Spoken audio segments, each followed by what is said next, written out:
Muito boa noite a todos. Bem-vindos a mais uma live do nosso aplicativo MedCode. Hoje vamos falar E aí, meu sobre amigo, analgesia tudo e bem? sedação. Vamos esperar aí o Dr. Guilherme entrar aí. Grande Gui. E aí, meu amigo, tudo bem? Tudo tranquilo, meu irmão. Ouvindo em alto e bom som? Hein? Ouvindo claramente em alto e bom som? Claramente, claramente. Você está me ouvindo bem? Graças a Deus. Estamos aqui em 2022, quem diria?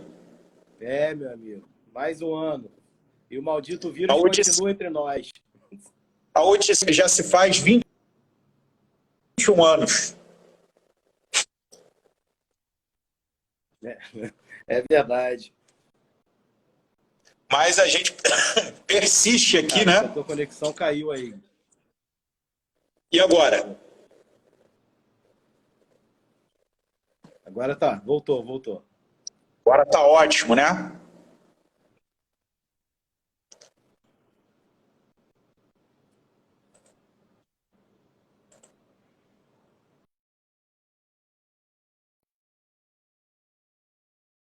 Você tá me vendo aí? Tô te vendo perfeitamente. Beleza. Tua conexão tá com Aqui a barra delay da aí. internet está cheia. É.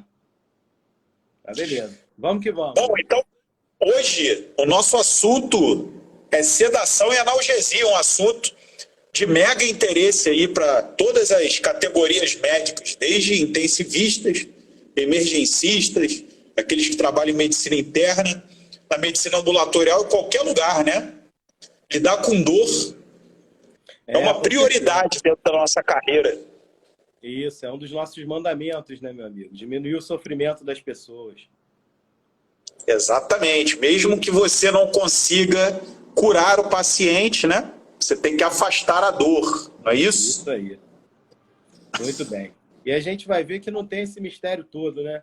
A gente vê, né, tanta coisa sendo feita errada aí, uma sedação e uma analgesia mal feitas por aí, né? E os nossos pacientes continuam sentindo dor. E hoje a gente vai descomplicar isso aí, para a gente ver que não é esse mistério todo, né? Eu gosto disso, de regras básicas, e a gente, dentro dessas regras básicas, se a gente puder cumprir, a gente vai estar exercendo uma boa prática, né? E para começar, talvez muita gente se pergunte, né? Se porventura tiver um estudante aí de medicina, ou até um médico, não tem problema nenhum de ter essa dúvida conceitual. Qual é a diferença de um sedativo e de um analgésico? Prometo que vou evitar ao máximo fazer piadas de duplo sentido. Mas em algum momento elas virão à tona. Qual é a diferença de um sedativo e de um analgésico? Então, o sedativo, né, a intenção do sedativo é reduzir o nível de consciência da pessoa, né? É tirar a pessoa de um nível de alerta para um nível de consciência mais baixo, vamos dizer assim, né? Uma sonolência, ou uma sedação profunda, um torpor, até um coma, né? O tal do coma induzido, que o leigo adora falar, né? E o analgésico, né, é tirar a dor, né? O analgésico, ele tem único e exclusivamente o objetivo de tirar a dor, né? Muitos dos analgésicos, principalmente aí os analgésicos opioides mais fortes, eles têm uma ação dupla, né? Tanto de sedativo quanto de analgésico. Mas não é o objetivo do uso dos analgésicos, né? Não sei se é isso aí que você ia falar Então conceitualmente. o analgésico, o objetivo maior dele é tirar a dor. A partir do momento que você está com dor, você tem que fazer um analgésico. O próprio termo já diz. Seja ele oral, né? Não precisa ser anal, né? Podia ser oralgésico, não analgésico, não é isso? Tinha que vir a piada, né? Então, o analgésico ele tem injetável, né? Intramuscular, tem venoso, tem oral, tem sublingual, né? Deocil, por exemplo, sublingual. Você pode fazer aplicação subcutânea de analgésico. tem adesivos, né? Adesivos Com analgésico. né? Então, você tem como tratar a dor em várias modalidades aí posológicas. E o sedativo, você diminui o nível de consciência daquele indivíduo. Mas aí, qual o objetivo de você reduzir esse nível de consciência? No fundo, pode ser evitar a dor também, ou o desconforto. O paciente está com um tubo na garganta, se deixar ele consciente, ele vai arrancar o tubo, porque ele vai se sentir desconfortável. Isso. Você pode fazer um sedativo no paciente com agitação psicomotora. O paciente chega num surto psiquiátrico, querendo agredir todo mundo, bater, agitado. Você pode fazer um sedativo. Então tem alguns outros motivos aí, não sei se você lembra de mais algum, que você pode sedar o paciente. Você pode sedar para fazer procedimentos também, né? Você vai fazer uma cardioversão elétrica, por exemplo, no paciente. Fazer a cirurgia? Cirurgia você tanto seda quanto faz a analgesia, né? Ambos. Um procedimento como a cardioversão elétrica, por exemplo, o sedativo é para o paciente não ter o desconforto maior e nem lembrar daquele momento, né? Que a maioria dos procedimentos como endoscopia, né? Às vezes a gente faz ressonância magnética em pessoas que não conseguem ficar paradas de jeito nenhum dentro do aparelho, criança às vezes. Ou as pessoas que têm pânico, né? Então, a diferença é clara, né? O analgésico é retirar a dor, e o sedativo é reduzir o nível de consciência. Às vezes você tem substâncias químicas que são tanto analgésicas quanto sedativas, e existem momentos que exigem tanto que você faça uma sedação quanto uma analgesia concomitante. Isso, muitas das vezes, né? A intubação é uma delas, né? Eu acho que essa é uma boa resposta para a nossa primeira questão, né? E aí a gente pode adentrar aí num ponto de vista farmacológico em relação às classes, né? Principalmente, vamos falar dos analgésicos primeiro.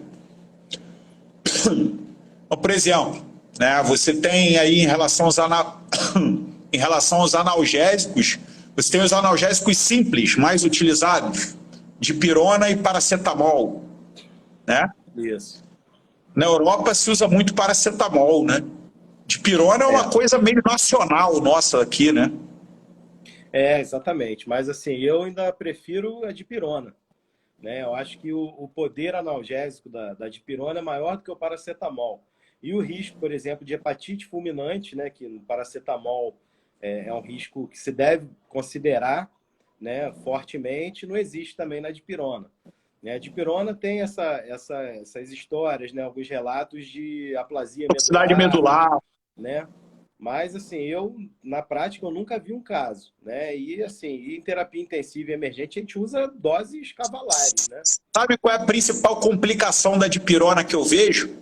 Não é nenhuma complicação, uma complicação médica, subdose. Subdose. Não, subdose, com certeza. Eu vejo subdose de dipirona a rodo, né? Se você usar num adulto menos de 1 grama de dipirona, eu acho que é melhor não fazer nada. Exatamente. Assim como com a frequência menor do que 6 em 6 horas, né? Você pode tranquilamente fazer 2 gramas de dipirona. Isso. Fazer até de 4 em 4 horas, se for o caso. 4 horas, tranquilamente. É isso aí. Né? E então, assim, é um analgésico muito bom, né? É um analgésico bom que não interage tanto com a função renal, igual, por exemplo, os anti-inflamatórios, né? Não tem uma tolerância gástrica. Uma outra situação, né, que eu vejo de diferencial em relação ao paracetamol, né? Que o paracetamol ele tem uma dose mais engessada. Você usa ali 500, 750, ali até de 8 em 8 horas. Dipirona não. Dipirona você pode progredir doses. Ela te dá uma amplitude de dose formidável comparada. Com certeza. Segundo item são os ANES, né? São os anti-inflamatórios não esteroidais, né? Que aí a gente usa, eu particularmente, uso bastante ibuprofeno, uso bastante cetoprofeno, né? Já usei muito diclofenaco, porque eu já estou ficando velho. Né? Eu também. Tenoxicam na emergência, uso muito, né? entre outros que vocês devem usar aí, né? Nimesulida, naproxeno. Eu particularmente gosto muito da nimesulida, né? Via oral, né? Para o uso ambulatorial, por exemplo, eu gosto muito da nimesulida. E, assim, o Deocil é uma ótima opção também, né? O ketorolaco, né? Pelo uso sublingual, né? E, tive uma dor de dente, amigo. Uma necrose pulpar ano passado. Nossa, cara, isso dói pra caramba, meu amigo. Olha, foi a pior dor que eu já experimentei. Não tem dúvida.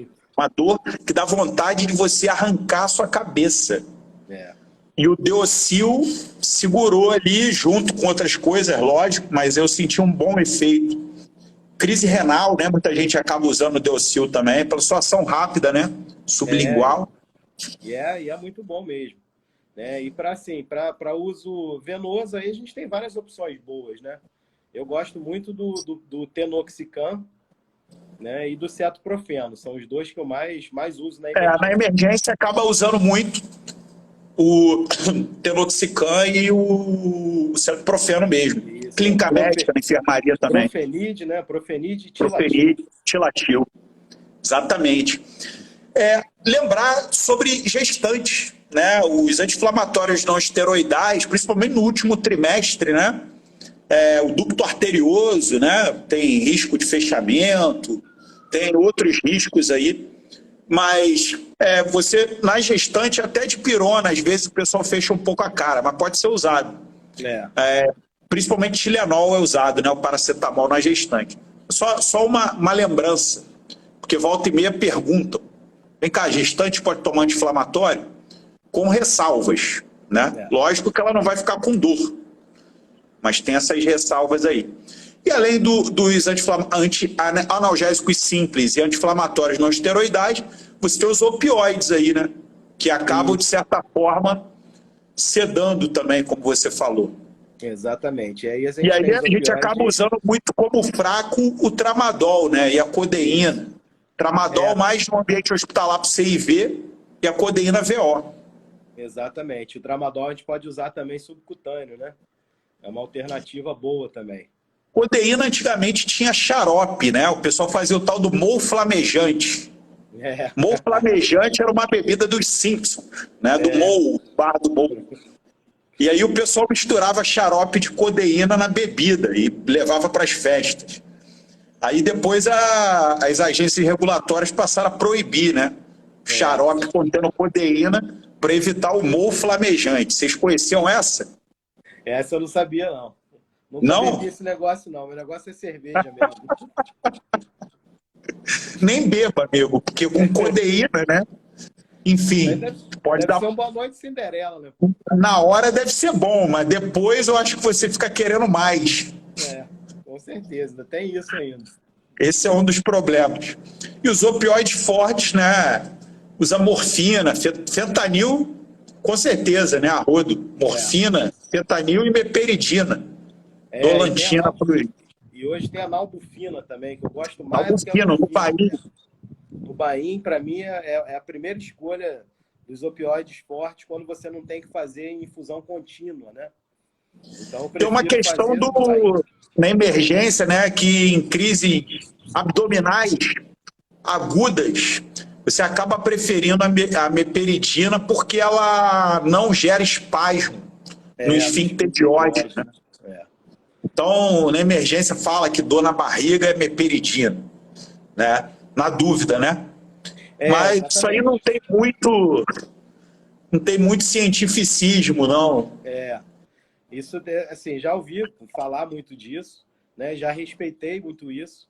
Mas, enfim, para cólica biliar... Importante tirar a dor e depois você vai tratar a causa base, senão... Exatamente. Tem sentido. Para cólica biliar, você tem que tratar a cólica, né? Acho que qualquer analgésico forte associado a um antiespasmódico ali vai resolver, né? Independente se é meperidina ou não. E a meperidina, ela não assim, por incrível que pareça, né? Hoje ela não é tão facilmente disponível como era antigamente, não. Você acha morfina nas emergências de hospitais públicos, por exemplo, mas a meperidina é mais raro de achar. Você acha o tramadol, né? A meperidina está cada vez mais difícil mesmo. E na emergência a gente acaba vendo esse paciente fazendo junto com Plasil, né? Porque dá náusea. da morfina. Exatamente. Isso aí é outra coisa também que a gente São os aprende kits. errado. São os Aprende kits. errado no início da carreira, né? A gente faz aquele kit bonito lá com dipirona, Plasil, morfina, dilui para 10 e faz 3. Pô, é subdose de tudo, né, que você está fazendo. Exatamente, exatamente. Existem os acessórios, né? Medicamento para dor neuropática, né? Antidepressivos, né? Amitriptilina, gabapentina, pregabalina. Isso mais no ambulatório, né? Você que lida com idosos, né? Volta e meia, você deve lançar a mão desses recursos para analgesia, né? Com certeza. E, dor neuropática. E nos casos mais agudos, a gente tem outros adjuvantes também interessantes, né? Como, por exemplo, os relaxantes musculares, né? Para aquelas cefaleias tensionais, por exemplo, ou para as dores musculares, de um modo geral, né? O mundo hoje está cada vez mais tenso, né? Então, todo mundo sente dor muscular em algum momento, principalmente nas costas, né? Lombar. E o outro analgésico, o outro adjuvante é o antiespasmódico, né? Nos casos aí das dores em cólica, né? Então, não são analgésicos propriamente ditos, mas ajudam bastante, né? E o esteroidal, que é o corticoide. Esteroidal, claro, corticoide, né? Dores oncológicas, neuropáticas, entre outras, né? Isso. Reumáticas, né? Inflamatórias. Eu uso muito corticoide, por exemplo, na dor herpética, né, cara? Principalmente do herpes zoster. Tem uma resposta muito boa, muito boa. Ciatalgias graves, né? Também, né? Graves também. Muita gente mais associada a B12, né? Que a B12 tem ação, né? Tem ação em dor neuropática também. B6, B12. Isso. E aí a gente tem a nossa regrinha das escadinhas, né? Na dor leve, analgésico simples. Se não resolveu, você associa o analgésico simples com anti-inflamatório não esteroidal. Isso. Se não resolveu, você avalia se tem um adjuvante desse para dor neuropática, né? Relaxante muscular. Se a dor é mais grave, você vai usar um opioide. Você pode associar um opioide fraco. Agora, se você for usar um opioide forte, geralmente você saca aí o opioide fraco, né? E deixa só o opioide forte. Eu acho que isso daí vai muito das características da dor, obviamente, da intensidade da dor, né? Então, por exemplo, uma cólica renal, né? Que eu acho que, pelo menos na minha experiência, é uma das piores, das dores mais intensas que a gente Quando o paciente... a cólica renal, você reconhece na emergência quando o paciente está abrindo ficha. Você escuta lá ele gritando e chorando, aí você falou, opa, chegou uma cólica nefrética. Exato. Você já sabe. Assim, nesse você tem que entrar de sola, meu amigo. Tratar cólica renal com tramadol eu não faço, particularmente. Né? Eu faço lá uma mega dose de pirona lá, 2 gramas, né, para início de conversa, associo um anti-inflamatório e faço um opioide forte, geralmente na albufina. Né? E é super interessante, Áureo, nessa escadinha que todo mundo, a maioria das pessoas deve ter ouvido falar, mas tomar cuidado com as subdoses, né? Exatamente. O cara às vezes está lá que a gente ressaltou, o cara às vezes está lá com 500 miligramas de dipirona e já está pensando em opioide fraco. Não. Pô, joga a dipirona lá para os 2 gramas, né? Exatamente. E a dipirona, assim, até nisso tem uma vantagem em relação ao paracetamol, né? Que a dipirona ela tem uso venoso, né? O paracetamol não tem. Então, assim, dipirona menos de 1 grama, 1 grama a gente usa para aquela vovó de 40 quilos, né? Que chega na emergência, aquela vovó de 40 quilos, você faz 1 grama. Agora, no adulto normal, é para início de conversa 2 gramas de dipirona. Né? E assim, para uma dor intensa, né? Eu não tenho a escadinha. Claro que a gente vai fazer o medicamento nessa ordem, mas a gente tem que sacar logo de tudo, né? Então, agora eu vou fazer uma pergunta para cada. O meu momento Smigol aqui. Vou fazer uma pergunta para mim mesmo. Nós queremos o precioso. Vou fazer uma pergunta retórica. Guilherme, o que você vê de complicação com o uso de opioide? Aí eu pergunto para o Áureo. Áureo, o que você vê aí na terapia intensiva de complicações com o uso de opioide? Vou responder primeiro. Como eu lido mais com medicina interna, né, enfermaria e etc., acabo vendo problemas de constipação intestinal, de náusea, coisas assim. Principalmente constipação E é uma situação frequente, pacientes internados em enfermaria, por motivos que a gente já discutiu aqui no Papo Medcode, né? Hidratação errada, entre outras coisas. Isso. E você, no CTI, você chega a ver intoxicação mesmo por opioide? Não, Tendo que fazer antídoto, coisa assim? não. Intoxicação não. No CTI, a gente vê muito, o paciente assim, com dose alta de opioide, que ele acaba ficando sedado pelo opioide, né? Então, em alguns casos, a gente tem rigidez abdominal, por exemplo, né? Tem a constipação, que também é muito vista, né? Mas, assim, na terapia intensiva, a gente hoje tem o tal do despertar precoce, né? Então, a gente tem usado cada vez doses menores, tanto de opioides quanto de analgésicos, né? E isso é uma boa prática, né? Isso é uma coisa que a gente rotineiramente faz lá no Fast Hug, por exemplo, né?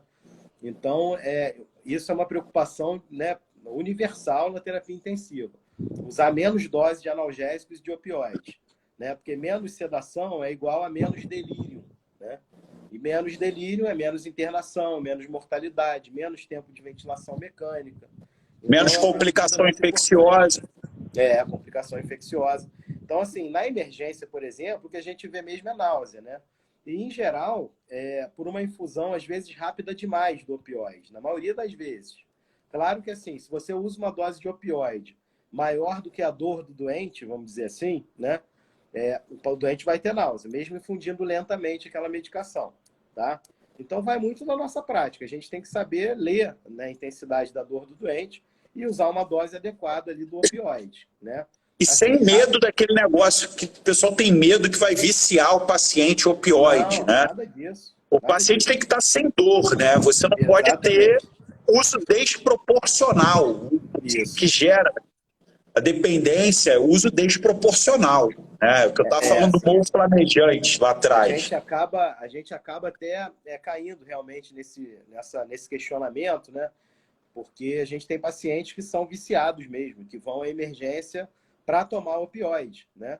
E Eu a tinha os dor é uma... pacientes clássicos, assim, que iam me procurar no plantão. Conhecidíssimo. Doutor Guilherme, libera aí uma dolantina para mim, que eu tô com dor. Exatamente, Eu tenho, exatamente. inventa um monte de história. Eu tô com cálculo renal aqui que não É, consigo expelir. Sinto dor várias. direto, vim aqui tomar minha dolantina. E assim, infelizmente a gente acaba muitas das vezes cedendo, porque dor é uma coisa muito subjetiva, né?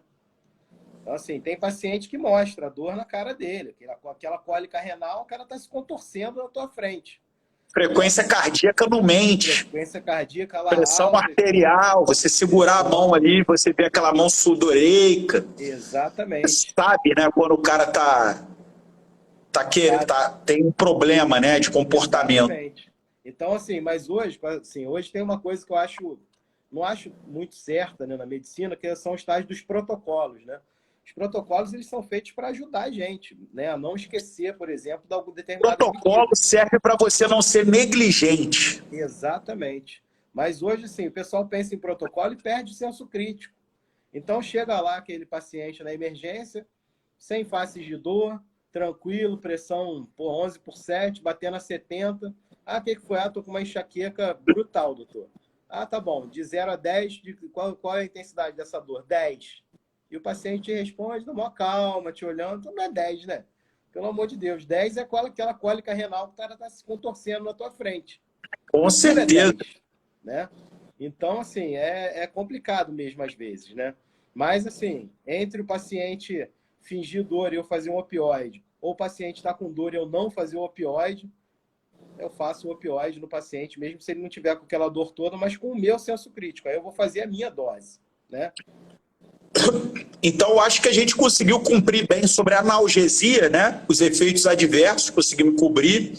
E como fazer uma boa analgesia, que é a escadinha da dor, que Isso. é analgésico simples, adicionar um anti-inflamatório não esteroidal, ver se tem algum adjuvante para dor neuropática, um relaxante muscular. Não deu certo o opioide fraco, não deu certo, você pode associar o opioide forte, não esquecendo de tirar o opioide fraco, né? Isso. Deixa eu só fazer um parênteses aí que a gente não falou muito do CTI, né? No CTI, os protótipos lá de opioides fortes são principalmente a fentanila, né? que todo mundo chama de fentanil, mas fentanil é um nome comercial, né? O nome do medicamento é fentanila. É fêmea, é fêmea. É fêmea, né? E tem o primo dela, né? Que é mais moderno, mas que só dá para fazer em dripping, que é a remifentanila, o Remifentanil. né? Que é o Ultiva, né? Então, assim, esses são os dois medicamentos, né, opioides, que são mais utilizados em infusão contínua no CTI. Mas a fentanila dá para você fazer em drip, em bolos também, né, em bolos repetidos. Tá? Agora vamos lá, vamos partir então agora para o... Agora é sedação, né? Sedativo. Aí a sedação é... Como fazer, né? Como que você escolhe aí um bom sedativo? Aí assim, aí você tem várias questões. Ou pelo menos vamos ver as classes, né? E várias perguntas que você tem que fazer, né? Primeiro, você quer fazer uma sedação de curto prazo ou de longo prazo? Eu acho que essa é uma pergunta mais importante na emergência, por exemplo, né? Uma coisa é você sedar um paciente, por exemplo, com um diazepam. Tem uma ação longa, errática, que você não tem como controlar muito bem, né? E a outra coisa é você fazer uma sedação com um medicamento que você pode usar em infusão contínua e suspender o uso dele, né? E o paciente acordar em segundos ou em minutos, né? Então, essa, para mim, é a grande pergunta que se faz aí. Por exemplo, você vai fazer um procedimento, vai fazer uma endoscopia, que é um procedimento rápido. Um paciente que chega com agitação psicomotora, você só quer abaixar a adrenalina do ambiente para você saber lidar com aquilo, você vai ter que usar um que tem uma ação mais rápida, né?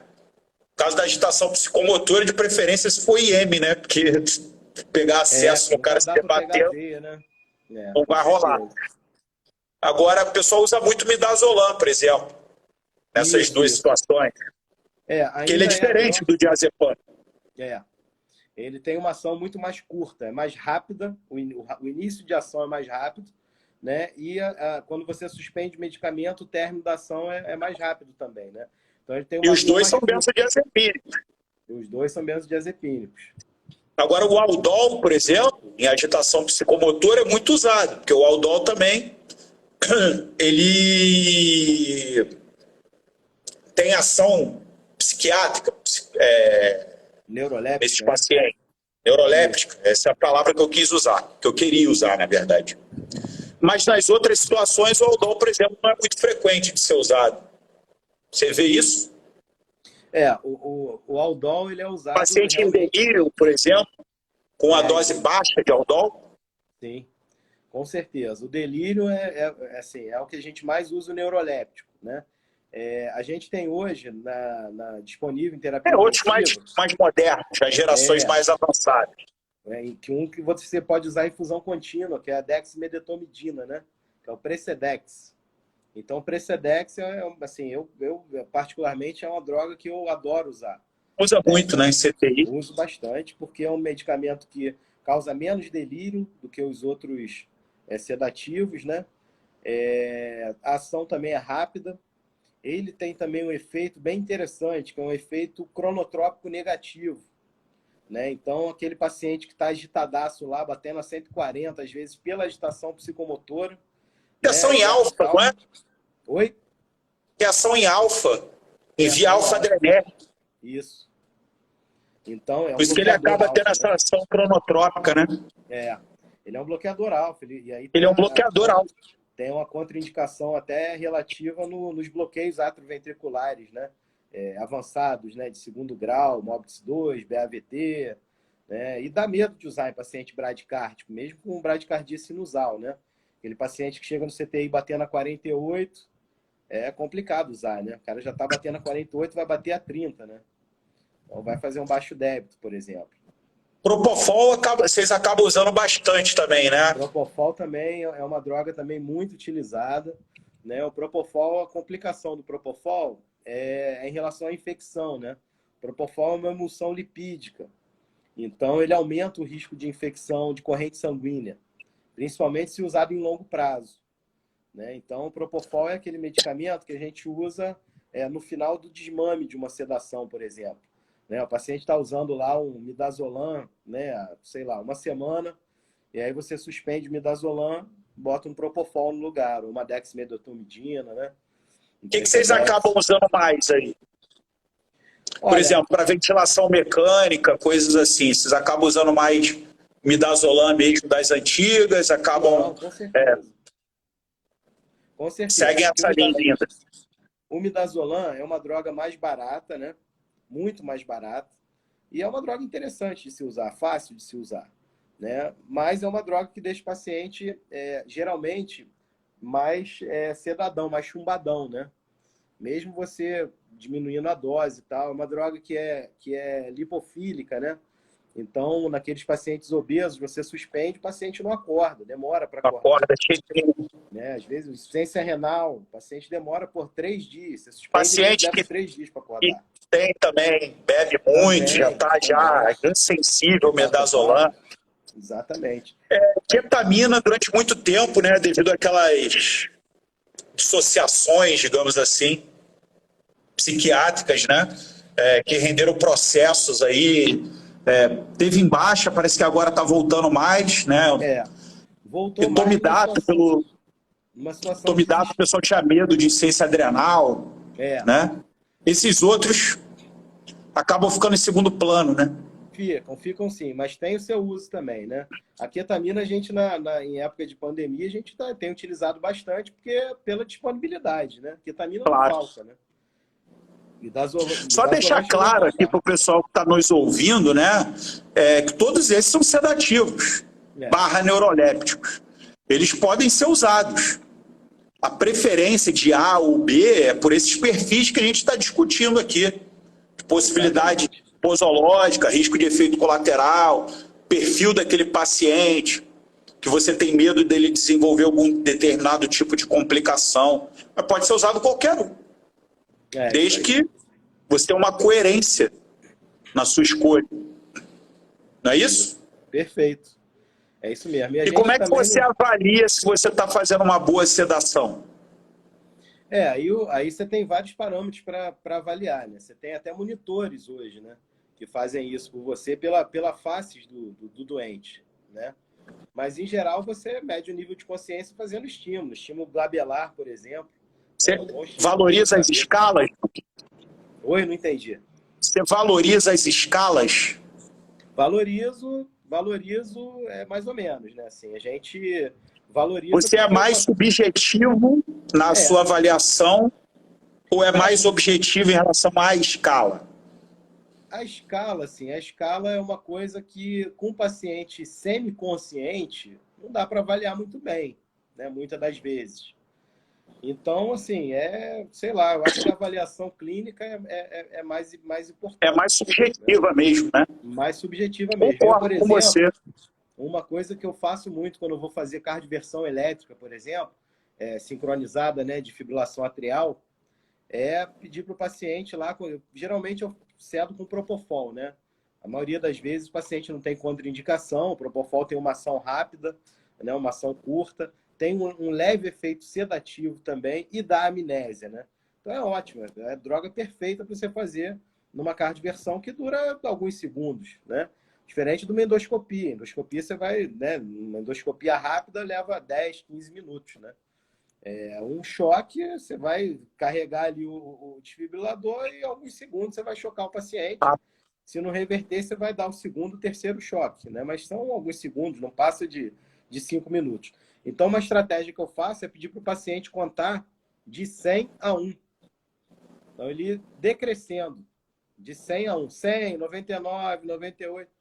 E aí entra o propofol. Já era. Eles não chegam no 60. Eu sem propofol, se você pedir para eu contar de 100 a 1, acho que no 90 eu estou dormindo. Com certeza. É vergonhoso. Mesmo sem propofol. A gente que não usa nada disso é vergonhoso. Eu, quando fui fazer uma cirurgia de hérnia, a anestesista fez 2 miligramas para mim de midazolam. Ela me sedou com 2 miligramas de midazolam. Você tem gente que usa 15, cara. Rapaz, eu tenho que te dar de presente umas cervejas novas aí, então. Com certeza. Ficar mais resistente. Melhorar a tua resistência. Agora, uma coisa interessante da escala é a documentação, né? Quando você faz uma análise e vai escrever no prontuário, a escala às vezes te ajuda. Lembrar, pessoal, se vocês consultarem aí o MedCode, tem um setor lá de analgesia e sedação que consta, né? Todas as posologias e as escalas também, RAIS, né? Ramsey, Isso. essas escalas aí que são utilizadas eventualmente. Inclusive calculadora lá com uma precisão absurda, né? No cálculo lá de dose lá, que você joga o peso do paciente, ele te diz a faixa terapêutica do medicamento para ser usado naquela situação. Né? Tem lá todos os sedativos e opioides que nós falamos aqui. Duas últimas perguntas para o Áureo.